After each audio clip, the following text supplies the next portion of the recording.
कामाख्यां वरदे देवी नीलपर्वतवासिनी त्वं देवी जगन्माता सर्वशक्ति नमोस्तुते। कामाख्यां कामदां श्यामां कामरूपां मनोरमां ईश्वरीं त्वामहं वन्दे दुर्गा दुर्गतिनाशिनीं। माँ भगवती परम्बा जगदम्बा आप सबों का कल्याण करे, आप सबों को सुखी रखे, आप सबों को सुसंपन्न रखे।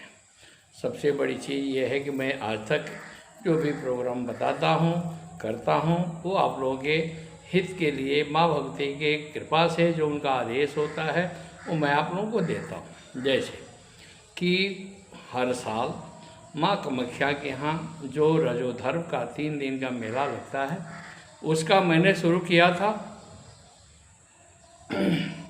21 तारीख को, वहाँ पर शुरू हुआ था 22 तारीख को। क्योंकि कभी भी किसी भी प्रक्रिया को अगर प्रारंभ से 1 दिन पहले शुरू हो जाए और बाद तक चले वो बहुत बढ़िया महत्वपूर्ण होता है। तो हमने जो है सो 21 तारीख से प्रारंभ किया था और ख़ास करके मैंने समापन किया कल जो है सो बात 27 तारीख को। तो 27 तारीख का मतलब है क्यों किया कि 27 का मतलब 7 2 9 होता है और नंबरलॉजी में 9 की बहुत बड़ी महत्वपूर्ण है। क्योंकि 9 शब्द जो है 9 शक्ति का है, इसके बाद से 9 निधि है, 9 ग्रह हैं। तो इसीलिए खास करके 9 ग्रह की प्रधानता को लेकर के अगर हम चलते हैं तो जैसे सूर्य है सभी ग्रहों की पिता है, तो सूर्य को अगर आपको प्रसन्न करना है तो अपने पिता को प्रसन्न करिए। दूसरी बात यह है कि ये अभी चल रहा है जो कामाख्या का पीठ के बाद महामेला जो लगा है उसके बाद से चल रहा है ये गुप्त नवरात्रि। तो गुप्त नवरात्रि का महत्व ये है कि 4 नवरात्रि प्रत्यक्ष है तो ऐसे 6 नवरात्रि, लेकिन 4 नवरात्रि प्रत्यक्ष है। 4 नवरात्रि में 2 नवरात्रि जो होता है आश्विन का और ख़ास करके जो है सो चैत्र का, ये प्रत्यक्ष में है। आम तौर से ये अक्सरहा जो है सो हर जगह मनाई जाती है। अब जो है सो गुप्त नवरात्रि 2 बताया गया है, माघ मास का और आषाढ़ का। तो माघ मास के लिए जो है सो खास करके जो नवरात्रि होती है उसमें सर्वोपरि माना जाता है संतान सुख के प्राप्ति के लिए प्रक्रियाएं बहुत ज़्यादा होती है। आषाढ़ की जो नवरात्रि होता है क्योंकि कि तंत्र की जननी माँ कामाख्या है, उसके बाद से नवरात्रि होती है। तो खास करके अमावस्या के दिन जब आद्रा नक्षत्र जिस समय प्रवेश करता है उस समय ही वहाँ का प्रक्रियाएं माँ कामाख्या के यहाँ प्रसिद्ध होती है। तो यह आषाढ़ की नवरात्रि जो है वो तंत्र में भी है वैदिक में भी है, ये दोनों में महत्वपूर्ण होते हैं। इसलिए इसमें अगर चाहें तो आप कहना नहीं चाहिए, मारण प्रयोग से लेकर के खटकर्म जो होता है आकर्षण सम्मोहन वशीकरण, ये सारी प्रक्रियाएं बहुत बड़ा महत्वपूर्ण होती है और इस नवरात्रि में कामयाब होता है। इसको कामयाब होने में सबसे बड़ी चीज़ क्या है कि देखिए सर्वे सर्वम न जानाति, गुरु की कृपा। मैं कई बार ज्योतिष में कहता हूँ जिसको जो बात करते हैं महाराज ये हमारे पास ये साधनाएं पूर्ण नहीं होती है, तो उसका रीज़न ये है कि आपके पास गुरुत्व की कमी है या गुरुता की कमी है।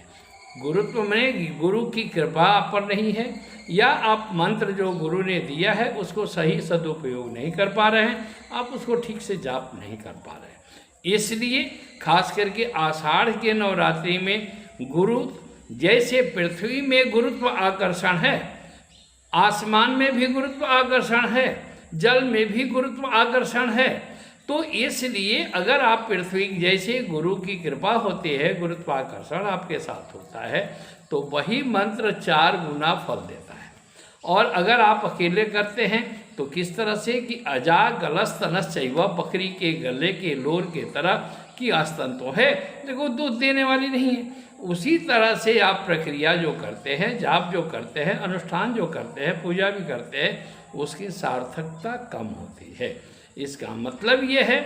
अब दूसरी चीज़ ये है कि खास करके आपके लिए ये कहा गया है कि अगर गुरुत्व की कमी के साथ साथ आप अगर सही से कर्म नहीं कर पाते हैं आपका अनुष्ठान, जैसे कि अगर आपके पास कुछ है तभी किसी को देंगे, नहीं है तो कुछ नहीं दे पाते हैं। इसलिए खास करके आपके लिए ये कहा गया है कि आप कभी भी कोई भी चीज़ लेना है या कुछ करना है तो आप उसी समय करेंगे जिससे कि लोगों को बेनिफिट हो। आपके पास जब झोली में 100 रुपया होगा, 200 रुपया होगा, 1000 रुपया, तभी किसी को दे पाएंगे। अगर आपके पास कुछ नहीं है तो क्या दे पाएंगे।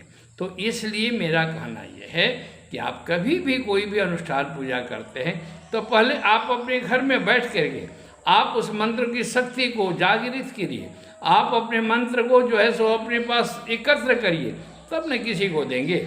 जैसे मान लेते हैं कि आप किसी को आशीर्वाद देते, जाओ तुम्हारा ये काम होगा, आपके पास, क्योंकि आज हमारा ब्राह्मणत्व एक डाउन के पतन के तरफ क्यों जा रहा है, क्योंकि जितने भी पांडित्य कर्म में है, हम जजमान के यहाँ 4 घंटा खट लेते हैं, 5 घंटा खट लेते हैं, लेकिन हम अपने इष्ट के सामने 10 मिनट भी समय ठीक से नहीं दे पाते हैं, क्योंकि मन में चंचलता है, हमारी साधना में कमी है। जब हमारी साधना परिपूर्ण होगी, हमारी शक्ति सन्निहित होगी, हम कहीं भी जाएंगे, कोई भी काम।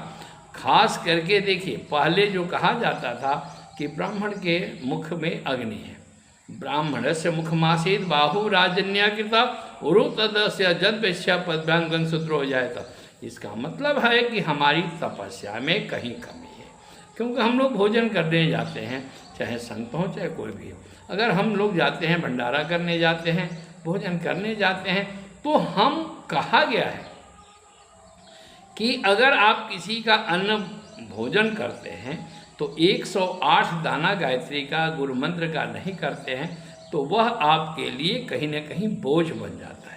तो हम अपने गुरु मंत्र को नहीं कर पाते हैं, अपने गायत्री को नहीं कर पाते हैं, अपने इष्ट को नहीं कर पाएंगे, तो हमारे पास तो धीरे धीरे वो बोझ पड़ता जाएगा। किस तरह से, जैसे अग्नि कम हो, घी अगर हम ज़्यादा डालेंगे तो अग्नि समाप्त हो जाएगी, उसी तरह से अगर अग्नि ज़्यादा है, घी कम है, तो उसमें और प्रज्वलित हो जाएगा।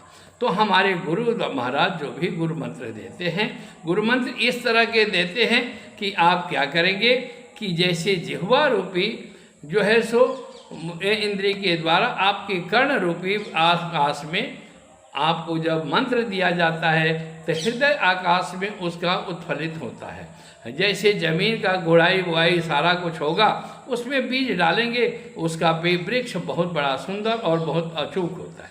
तो उसी तरह से गुरु ने हमें जो गुरु मंत्र दिया है, हमारे इष्ट ने हमारे गुरु मंत्र दिया है, क्योंकि पहला गुरु तो पिता होता है।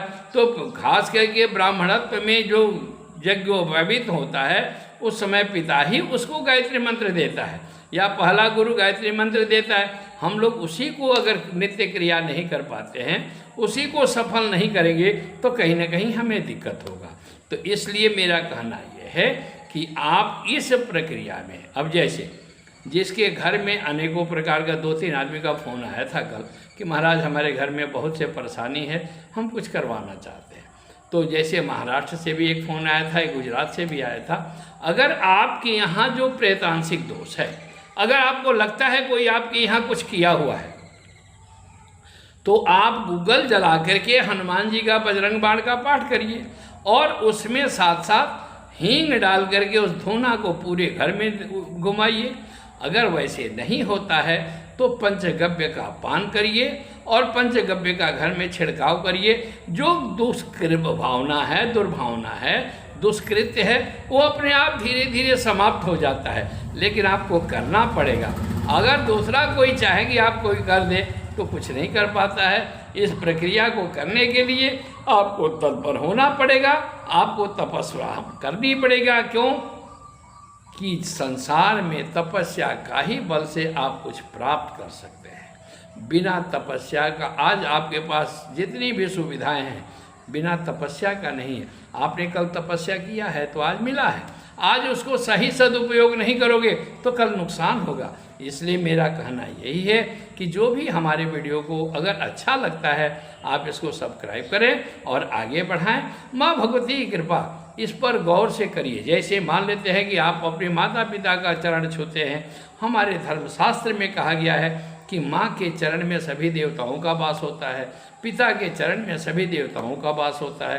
क्यों कि माँ के चरण में इसलिए सभी का वास होगा, माँ के आशीर्वाद से आपका सभी कर्म सफल इसलिए होगा कि माँ ने 9 मास जो अपने गर्भ में रख करके एक एक पल एक एक क्षण अपने भोजन, अपने रहन सहन, खान पान सब आप में सन्निहित कर रखी है। तो जैसे ही मान लेते हैं कि आपके अंदर जो भी शक्तियाँ हैं वो माँ का दिया हुआ है, तो माँ को अगर प्रसन्न करते हैं सब कुछ प्राप्त होता है। जय माँ कामाख्या, जय माँ भगवती। कामाख्यां कामदां श्यामां कामरूपा मनोरमा ईश्वरीं त्वामहं वन्दे दुर्गा दुर्गति नाशिनी परब्रह्म स्वरूपां च वेदगर्भ जगन्मयी शरण्ये त्वामहं वन्दे दुर्गा दुर्गति नाशिनी। माँ भगवती सभी का कल्याण करे, सभी को स्वस्थ रखें, सुखी रखें, सुसंपन्न रहें। जय माँ।